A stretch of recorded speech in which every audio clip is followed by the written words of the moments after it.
Mga naghahanap ng pangtinda na super mura lang, alam nyo ba na 1 cup lang ng cornstarch to, pero ang gagawa nyo na dito ay 107 pieces.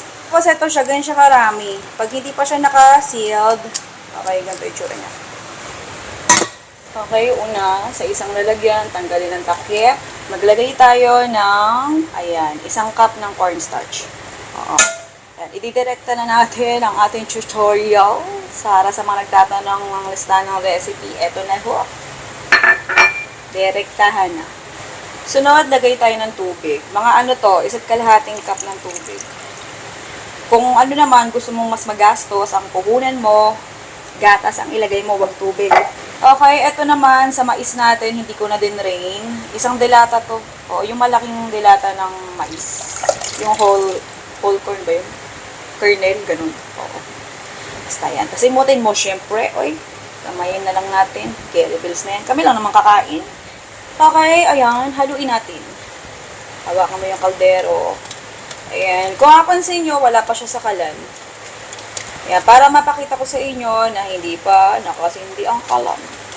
Kailangan muna nating i-dissolve yung cornstarch bago natin isalang sa kalan.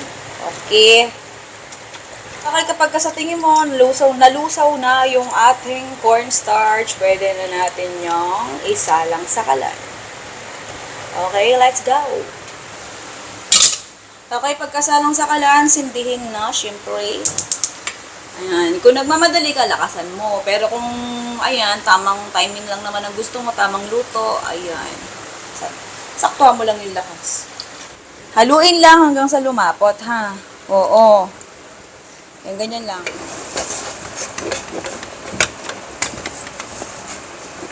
Kapag ganyan na kalapot, pwede mo nalagyan niya ng condensed milk. Kasi kaya tubig yung nilagay natin. Tapos ililate natin ilagay yung condensed. Para yung texture ng condensed at saka yung lasa hindi tumabang. Okay, kaya kailangan muna natin intaying ma-absorb ng cornstarch yung tubig. Kaya kapag ganyan na yung texture, ayan, yan na yung sign na pwede mo nang ilagay yung condensed milk. Okay. Kalahati lang muna lagay natin kasi baka mamaya sumobra tamis. Ayan, tapos tikman na lang natin mamaya kung sakto na yung tamis. Pero pag sa inyo, pagka tingin nyo sa inyo, matabang pa, dagdagan nyo pa. 1 delata yun yung nakalagay doon. So, kalahati lang yung nilagay natin. So, ibig sabihin yan, kalahating delata yung nilagay ko. Okay. Kapag nilagay nyo na itong condensed milk, hinaan nyo na sobra apoy.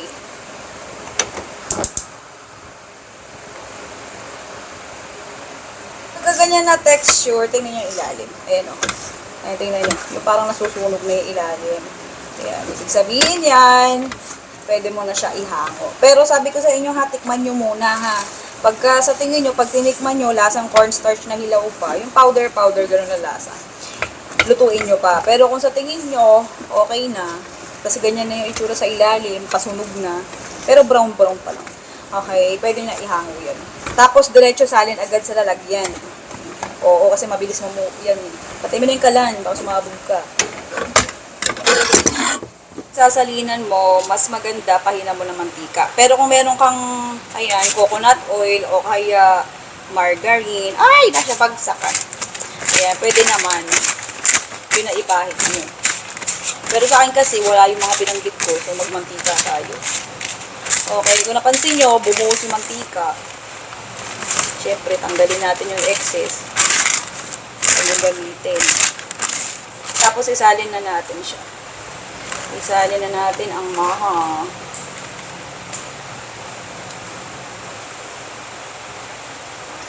Titigas pa yan ha, mamumuo pa. Bilisan nyo lang pagsalin na kasi mabilis mamuo to eh. Dami na yan oh. 1 cup lang ng cornstarch yan ha. 1 cup ng cornstarch mo, ganyan na karami magagawa.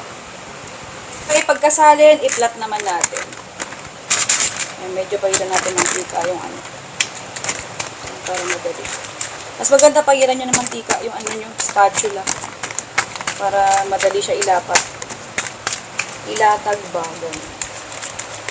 Okay, kailangan natin siyang ilatag ng bongga. Yan yung itsura niya, yan lang yung kailangan natin. Tapos itabi lang natin to pansamantala. Tapos intayin natin siyang lumamig. Okay, pagkalipas ng ilang minuto, minuto lang ha. Ayan, medyo ano pa siya, gam-gam pa yung text, yung ano niya, yung init. Ano ba, tama ba? Yung temperature. Oo. Okay, pwede natin yung hiwain kasi ano na yan. Form na yan.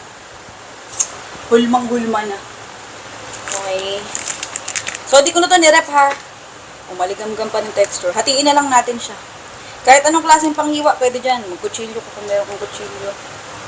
Okay, tapos nakadepende rin sa'yo kung ganong laki yung hiwa na gagawin mo. Sa akin, ganito gusto ko.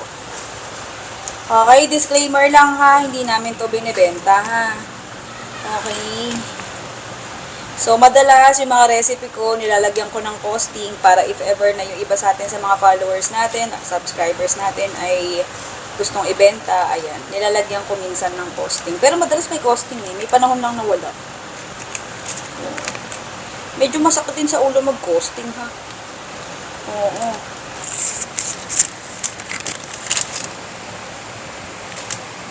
So, hiwain. After natin hiwain, maraming servings to yung gantong size sa akin.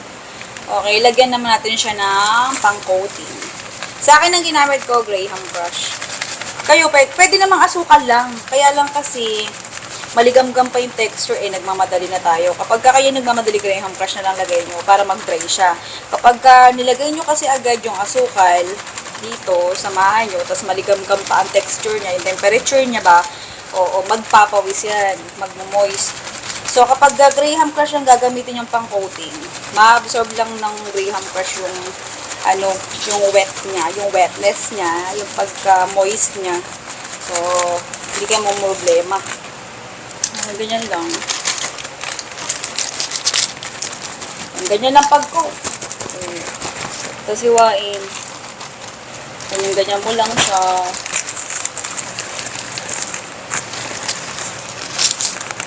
Wala ko gloves eh. Okay. Kung meron kang dyan, gloves sa inyo, gumamit ka ng gloves. Pero kung wala, maghugas ka ng kamay mo. Okay. Huwag kayo magkalala, malinis naman ang kamay ko. So, kahit lamutakin ko to, carry lang. At kami lang din naman ang kakain. Okay. Paalala lang, kapag nilamutak nyo siya, habang kino-coated, okay. Huwag kayo masyado manggigil kasi baka maduro. Maha kasi yan. Normal lang yun. Ganyan talaga maha. Kung mapapansin nyo, yung hiwa ko, hindi pare-parehas. Okay lang yan. Carry lang yan. Pero pag ititinda nyo, syempre, kailangan talaga pare-parehas, di ba, yung size. So, kayo na lang bahala pag kayo magtitinda. Sa akin, okay lang yan. Kami lang naman kakain ito eh. Good ang texture, oh. Fluffy. Maha pa ba yan? Ang magagawa sa recipe natin na to ay, ang dami, sa 1 cup ng cornstarch nyo, alam nyo ba, sa 1 cup ng cornstarch nyo, 107 pieces na ang magagawa nyo. Depende pa yan sa slice na gagawin nyo, hahatiin. Okay, para naman magkaroon kayo ng idea kung saan siya pwede ilagay, ayan dito. Ito pwede paglagyan. Sobrang dami na nito, Okay, napakamura lang nito. Nilalagyan na ganito. Ayan, makapal pa siya. So, sa isang gantong plastic, lagyan nyo siya kahit isa-isa lang. Sa isa lang, variables na. O, diba? Sakto na yan. Pasok mo sa loob. O, bongga, o. So, syempre, dahil naka-open, yung isang naka-sealed na to sa kabila, ha. Kasi to, naka-open. Ayan, gagamitan natin siya ng, sealer. Meron ng pang-cutter na kasama yan, o. Ayun, o. So, sa bunga yun yung sealer. Mainit yun, huwag hawakan, ha. Ito lang hawak. Ito lang didiinan nyo. Okay. Ganito lang siya. Simulan nyo siya dito. Kita nyo. Yan. Tapos hapakin nyo lang siya. Yan. Ganyan lang. Ganun ha. Tapos okay. Simulan na natin.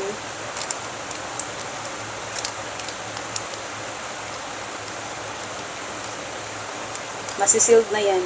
Ay, tingnan nyo may gumugo. Nakasealed na siya. Ganyan lang siya kadali. Okay, isa pa. Try natin isa pa. Pakita ko sa inyo. Okay, ibang kulay naman to.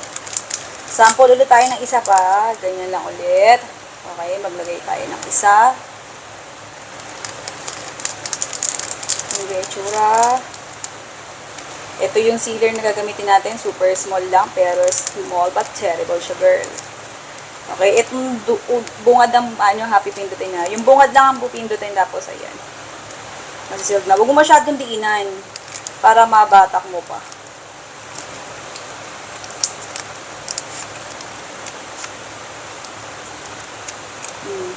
Sealed na siya agad. Diba? Napakadali. Sealed na.